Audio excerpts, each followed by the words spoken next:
Good evening, everyone, and I hope you are having a happy Sunday. As I stated before, I have these listen and learn webinar series to basically help people through uh, various experiences that they may be having. I have to pray about them because this is something that God has given to me, and you know, like today, I was talking to my best friend Tia, and I was like, Tia, of all people, why did God give this task to me? You know, unlike, other people. Well, I ain't gonna say unlike other people. I'll say many of us struggle with. You may fluctuate with knowing your worth, and with me, with people and stuff, that doesn't matter to me. But when it comes to God, it's a whole new level, right? I was supposed to start tonight's Listen and Learn series. It was supposed to start at 8 o'clock, but life lifed. But as promised, I'm gonna make sure that I stay consistent and make sure that I bring whatever word is supposed to come forth. Life in itself is the greatest teacher. And I was just telling someone today, it is easy to have faith when everything is good. It is hard to have faith when you don't know what the outcome may be. And I don't know if that's, human nature or what, but, I'm still have y'all sitting on my lap because I said I am going to relax for this part of the day. But we have got to get ourselves in a position where we have to enjoy the quiet. Oh, y'all, it is a struggle for me to enjoy the quiet. It really is. Because I'm used to being in a community, I'm used to doing for my children, I'm used to doing and being for everyone else. And God has me in a period of wait and in a period of stay. And it's uncomfortable. Like, y'all, it's so uncomfortable. And you may say, well, why is it so uncomfortable for you to, just sit down and just chill out? Well, unfortunately, I'm one of those people that can overthink things, and you know, and it's a lot of times people be like, just shut your mind off. Well, for those of us that struggle with overthinking, not that easy. It's really not, especially with me. I have been through single parenting, and one of my children had asthma, another one had and another one of my babies had sinus issues, another one had eczema. So, and then when they were toddlers, two experienced febrile seizures. And for those of y'all that don't know, those are just fever seizures. It doesn't affect your child's brain. But as a mom, as a wife, as a woman, there are so many things that run through our heads 24 hours a day, 7 days a week. And many times, the only time we get quiet is when everyone is asleep. When everyone is asleep. But we have to learn to enjoy the quiet and shut down our minds, not to shut it off, but to actually sit in our peace. We don't do that enough. We really don't. We do not sit in our peace. I know I don't, but I am determined to get better at sitting in my peace. I I sent, well, the description of today's lesson is be a light. everyone, today I mentally didn't feel like I could be a light to anyone. I'm going to be honest. I woke up this morning, I didn't even want to go to church this morning. And God spoke to my spirit. My sister called me, and I got up, and she went to Bible Way, and I went to my church, which is Right Direction Church International. And, the word that the pastor was bringing forth today was exactly what I needed to help me reset and to understand this period of weight that God has me in. And the fact that He's preparing me for greater. So I've got to learn to enjoy the calm and the peace, because in this, I'm understanding that there's an elevation process that's occurring. And in that, knowing that in order for me to be a light, or as I call myself, a lighthouse to other people, I've got to make sure that I be a lighthouse to myself. See, I talk to y'all all the time about, you know, keeping everything in your cup and give from your overflow. Well, for me, being recharged is me being recharged spiritually. That's how I can give to y'all. Because I have to talk to God to mentally understand what I'm going to say. Because just coming up with topics is, yeah, something you could do, but you will not feel the message if it becomes a job. That makes any sense. And I only speak from my life's experiences. I may read because I like to read too, but I'm hoping that my journey helps you all, because God sure does have me out here exposing it. I said, whether it's one person or many, hopefully someone finds the messages that I give as words of encouragement. It's not for you to walk in my past or trauma or anything like that. It's for you to understand that if it wasn't for God, I wouldn't be here today. Right? You know, God saw my light and He refused to allow my light to go out. But I had to make a choice to not allow my light to go out too. I made a choice. I said, I'm either going to be bitter, or well, God put me in a position where He's like, you can either be bitter or you could be better. Which one? I chose to be better. And let me explain something to y'all. When darkness is knocking at your door, okay? Knocking at your door. It's not easy to be a light. But when you tell God that you will allow Him to use you to be a light, know what you're asking for. That means exposing yourself. That means, giving a message when you don't feel like you have the courage to do so. Or if you just don't feel like it, you still got to get up. You still got to give up. Get up, not give up, but get up.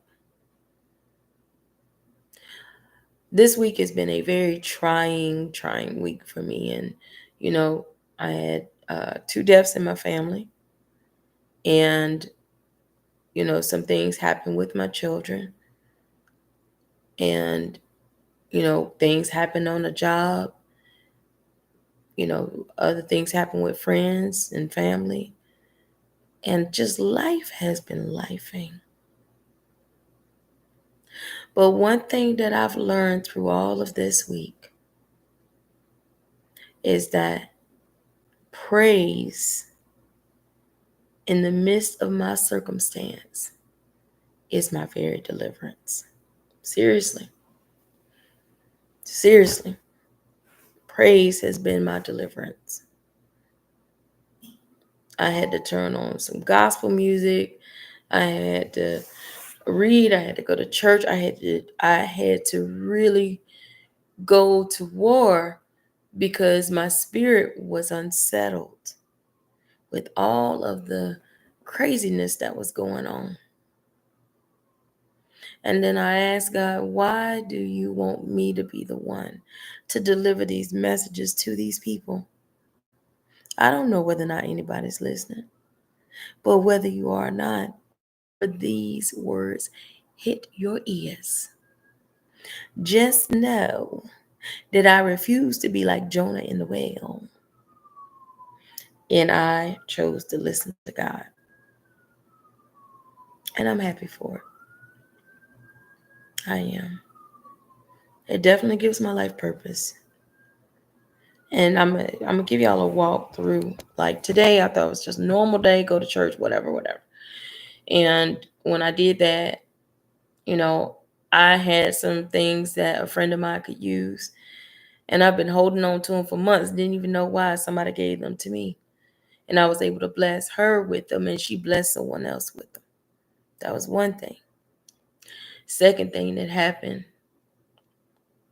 God just spoke to my spirit. He said, go to the Goodwill. He gave me two words, Goodwill and stool. I'm like, you want me to go to the Goodwill to go buy some stools, Lord? Like, what is the deal? And little did I know, he had me on a mission and I didn't even know it. Because when I pulled up, little did I know, I was at the Goodwill and there was a lady that was bringing stools and putting them in her car. And then God put it upon my heart to let her know. I asked her name. And then I told her, I said, ma'am, I've just been driving around. And I said, God told me to get to the Goodwill in stools. And I said, I'm at the Goodwill and you have the stools. So I am believing that this word is for you. And I told her, I said, God said he sees you and he hears you. He has not forgotten about you. And that everything's going to be all right. And she looked, and I thought she was gonna look at me like I was crazy. Y'all hear me? But she received it. She had that look that she was waiting on confirmation from God, and I was used as a vessel to bring forth the message. And I'm glad that I was obedient. So then I was like, okay, all right, Lord, I'm at the Goodwill. I got your stools. Let me go. God's like, we're not done yet. And I'm like, whoa, what you mean we're not done? So what do I do next? I'm walking in the Goodwill. I go and I walk in the Goodwill. And then I started to walk past this family. And God said, stop. Talk to the babies. And I'm like, talk to the babies? God, that's weird. God said, I said, talk to the babies. So I politely asked the mother, I said, um, do you mind if I talk to your babies for a minute? And she was like, no, you go ahead. And her son was licking on a lollipop, and her daughter, I guess she had been having a hard time, but I wasn't in there when she did. And I looked at him, and God said, speak to the children. And the words that I spoke to them was just different. And I looked at the little girl, and I said, hi, princess. And she smiled at me as if she knew me. And I said, I need you to remember your mission that God has brought you to the earth for, which is to take care of your mommy and to love on your mommy. I said, because your mommy needs you right now. I said, I get it. You're upset because you can't get what you want. But I said, God's counting on you to fulfill your mission. And she just started smiling and clapping and waving. And then a little brother, I looked at him and I told him, I said, don't forget your mission. I said, God loves you. And I said, I know you, Mr. Lollipop Man. I said, but don't forget your mission. Your mission I said, the both of you together are here to take care of your mommy. Your mommy needs you. And then once that's done, fulfill the next steps of your purpose. And both of the kids, they were just so happy. It was like they knew me and they were waiting to hear those words. And then I looked at the mom and the grandma, and I don't know what these people were going through. But as the mother looked like she wanted to cry, and I looked at the young lady, and she looked like tears about to come out her eyes. And I said, "May I hug you?" And she said, "Yes, ma'am." And keep in mind too, this was a Caucasian family. Like, I want y'all to understand the dynamics, that how all of this went down. The first lady was a black lady. The second family I'm talking to about now was Caucasian. And she allowed me to hug her. And I told her, I said, God sent me here to remind you of your value and that your babies love you. And He sent them here to love all over you. That's what I told her. And I told her, I said, it may be hard. I said, but it's okay. And I said, whatever sadness you feel, I said, God's got you. He hears you. And He loves you. And I said, you go with peace, my sister, and go with confidence. And just know that God's going to bring you through it. And the babies just started clapping as if they heard what I said. And I told them, I said, okay, guys, I'm off. Y'all be good to mommy. And they just were so happy. And my mom was so happy. And I walked away and I was like, okay, all right, Lord, that is it. That is it. All right. So then I go and I seen a lady, she started bringing a dresser out. And so then I asked her, I just was out of curiosity, because I'm like, I know, maybe I'm just crazy. Maybe God didn't tell me about no stools. So then I asked the lady and I said, by any chance, do y'all have any stools that's in your back that y'all haven't brought to the floor? And she said, no, ma'am, we don't have any more stools in the store. That was my confirmation that I was doing exactly what God wanted me to do. I allowed myself to be a vessel to speak to those people. Those are His people. So I thought I was done. I was walking on the wall. Well, when she was doing that, I saw a young man, and I just started. This was after I walked around the wall, and I was just in the store helping people like I worked there. I don't ask. That's what I did. And then God says, one more person.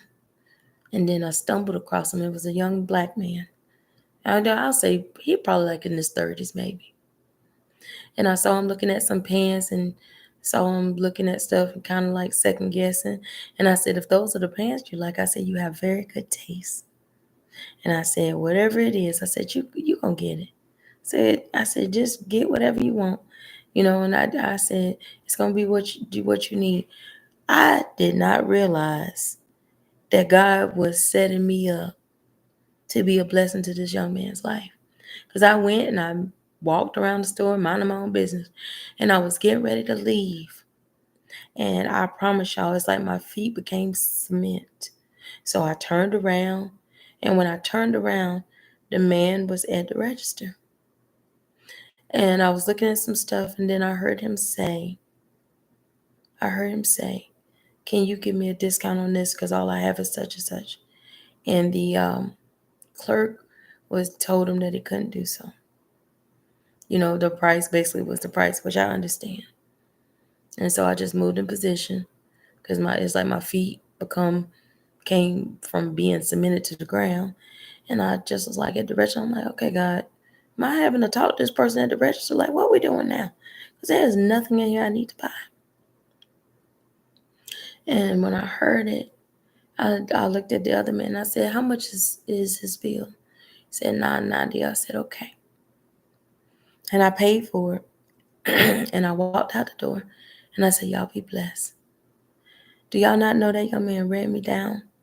And he said, excuse me. I said, yes, sweetheart.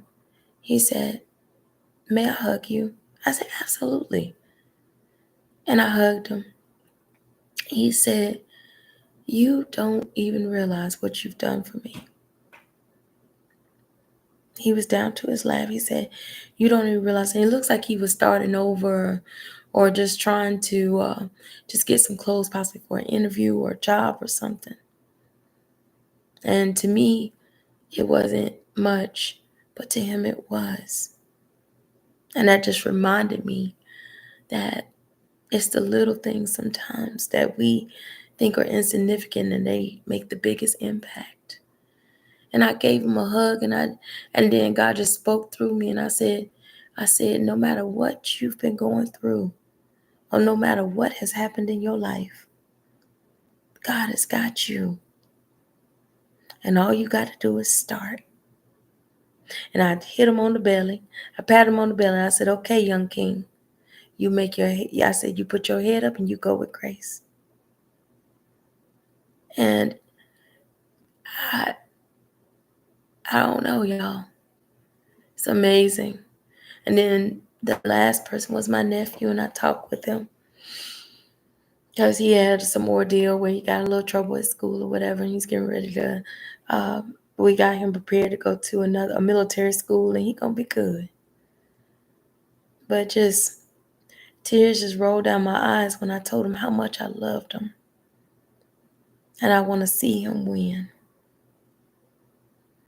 And that just spoke life into him. Like even when I didn't feel like being a light to someone else, God was my light and shined through me to bless others. And all I was obedient. And God did the rest. So I say all of that to say this to you.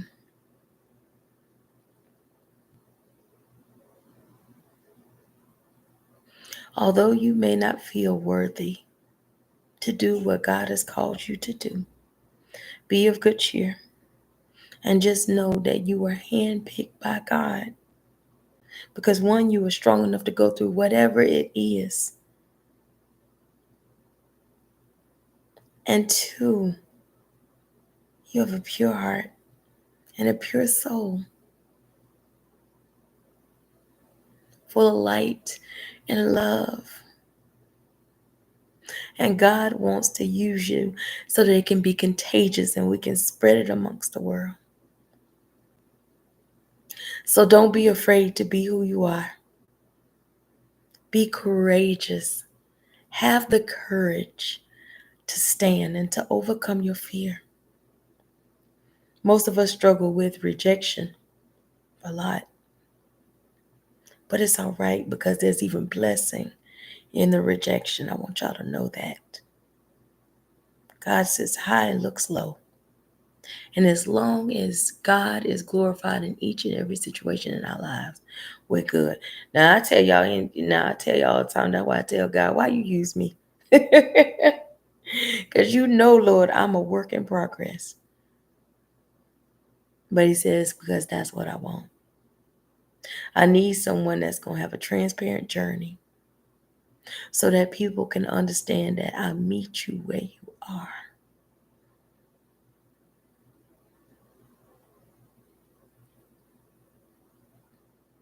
Preparation for elevation is where we stand. Tonight I'm going to hold y'all for the full 30 minutes. But just take this with you. Although darkness may be knocking on your door, you don't have to let it in. Let God shine his light through you, and you will win. Okay? I love y'all. I don't even know who you are, but I love humanity, and I love what God loves. Hate what God hates. Even though we all fall short with sin every day. But also know it's okay to not be okay. Just don't stay there. Get you some help. Just know that you are appreciated and you are purposed. And it's time for you to let your light shine. Let your light shine. Be the change that you want the world to see. Let your light shine. So until next time, I'll see y'all next Sunday. And hopefully nothing happens next Sunday. But however the case is, I am glad and grateful that I still was able to bring forth this message. Although darkness has been knocking at my door. Okay. Y'all have a good night. And I'll see y'all next week.